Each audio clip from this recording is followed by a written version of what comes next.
Okay, so in part two of our conversation with Simon Gawesworth, he's going to get into fly line weight. This topic comes up daily in the shop. It's one of the most frequently asked questions. How come this line is, 2 sizes heavy? Why is this one 3 sizes heavy? Isn't that going to be too much for my rod? Simon's going to explain, what the industry's thinking when they are putting these lines to market, and going to go over all the nitty gritty on that. And then what's interesting is the number, the 5, and the 5 should match the 5 in the rod. If you have a 5-weight rod and you've got a 5-weight line, in theory, that's a beautiful, beautiful mix, and that's how most people shop, and that's how most people should shop.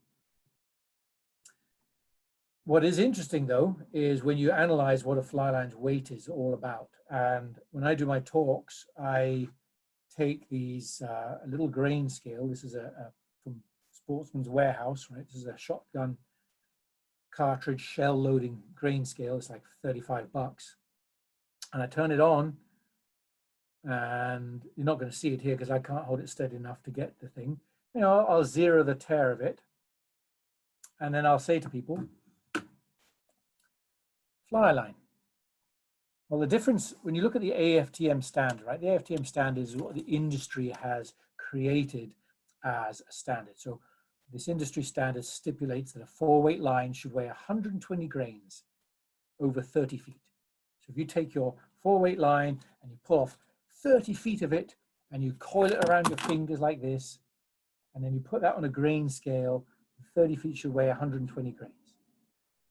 Okay, that's what it means. And then a 5-weight, well, that should weigh 140 grains. And a 6-weight, that should weigh 160 grains. So what that basically means, a 7-weight, 185, what that basically means is the difference between a 5-weight and a 6-weight line in this example, or a 4-weight and a 5-weight line, is 20 grains.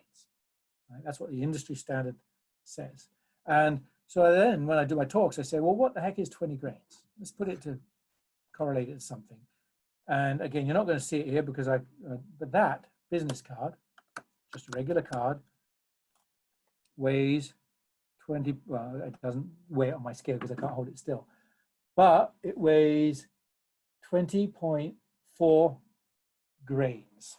So the difference in a 4-weight and a 5-weight line spread over 30 feet is no more than a business card. You know how light these cards are. It's a tiny amount of weight. It's a big number. And that's what people get all excited about. They get, oh, it's a line size too heavy. I can't do that on my fly rod. Well, yes, you can, actually.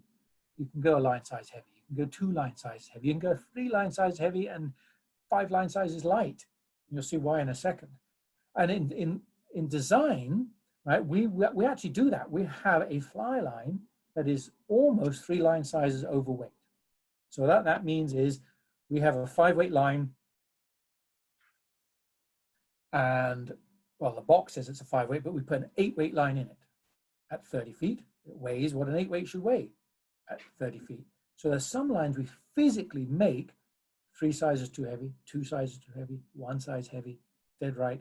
And that's all a part of the design of the line. What are we trying to get this line to do? And that is why so the first part of this is understanding how much a line size is. It's not a huge amount. It's not enough to get. What is interesting is that when you take yourself a trout leader, just your normal 9-foot 2X trout leader, I haven't got a 2X here, but I've got a 3X. If you take that out of the bag, and I've already taken it out of the bag because I was going to weigh it, but there's no point because nobody can see my scale. If you take, so that weighs 10 grains, just an ordinary 9-foot 2X trout leader. That's a half a line size. Nobody talks about that. I've had people moan at the line, oh, it's a half line size heavy. I want a line that's right to my rod, not half size. Well, you're just sticking on a half a size heavier by putting a leader on. Then you're putting flies on, right? So you're adding weight to it. But that's a correlation point. That's just a way of keeping it in your mind that this grain thing is nonsensical in some ways, or the industry standard is nonsensical in some ways, because people are too focused on having to have a 5-line on a 5 rod. You don't have to be. And where that becomes more relevant, more interesting, I think, is in this last part of the slide, and that is that a fly line increases by a line size roughly every time you lengthen it by 5 feet. So if I go back far enough, I mean, this is a 6-foot, so this is 5 foot. So every time I lengthen my line by this much, I am going up 1 line size beyond my 30 feet. And so when you have like a 5 weight here, we have 35 feet of 5 weight. I'm just casting 35. It's not hard. That's what a 6 weight line will weigh at 30 feet. And if I have 40 feet of my 5 weight line out, that's what a 7 will weigh at 30 feet. And if you're a double taper fan like I am, and you have 65 feet, which is not a huge amount of line, right? A lot of good casters can cast 65 feet of a double taper 5. And I don't mean shooting. What I mean is outside the rod, making the casting stroke. And 65 feet of double taper 5 weighs the same as a 12 weight line at 30 feet. Right now, nobody I know would take a 12 weight line and put it on a 5 weight rod and cast it. But you're doing that when you're casting 65 feet of a double taper 5. That's the amount of weight. That's the correlation of weight. So the idea at this point is rods take it for the very simple reason as rods are tapered. And you change your casting style, admittedly, as you're a decent caster, you get to that point. But when you underload a rod, the tip of the rod is flexing, not much else. And then when you overload the rod's flexing a lot deeper, right? But it's a triangle, it's a taper. And so it takes the weight. If it was a willowy shaft, the whole thing would be flexing and you'd have no control over it. So rods will take a multitude of grain weights. And when you choose a line, or when we design a line to do something, we're not worried about sticking to the standard because we want the line to do something that we're designing it to do. And we're going to come on to that in a second. And also with short casts, it's a factor. So if you have that 30 feet of a 5 weight, but you're on a small creek and you're only casting with 15 feet of line outside the rod, plus let's say a 7-foot leader, you know, that's a 2 weight line, but you're still casting it. And I'm not sure if this next slide is the flip-flop or not. No, it's not. I'm going to come to this term flip-flop, and I'll come back to that in a second. And the flip-flop thing, I don't think I've got a picture of it. No, the flip-flop thing, this is a pretty interesting game, right? We set up, we have this little casting games circuit, the Olympic Games, the casting games, which is 9 different events, and I take them around wherever I go and to dealers and events and things like that and set these up. And one of these events is called Flip Flop, and it's actually an incredibly good event for people moving from a medium casting level to a technical casting level, this game. So any casting instructors out there, if you don't do this, this is a really interesting little game to do. And what Flip Flop is, for the game's purpose, we mark out 2 casting lanes, right? And we put a tape measure down the center, and each lane is 15 feet wide one side and 15 feet wide to the other side. And there's a barrier you stand behind. And on one side there's a 3-weight rod, and on the other side there's a 10-weight rod, and you cast the 3-weight rod as far as you can, bit of yarn on the end, not the rod of course, but you make a cast, and wherever the yarn lands, you measure it, you get 3 casts, and then you put the 3-weight down and go to the 10-weight, and throw the 10-weight and measure that down, and you get a point per foot.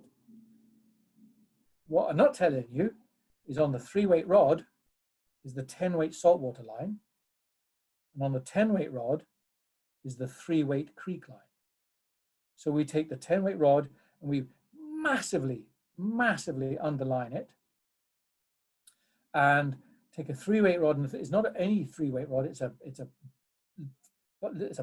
fiberglass Reddington butter stick 3-weight. So it's a floppy old noodle as it is, and we put on a 10-weight saltwater line.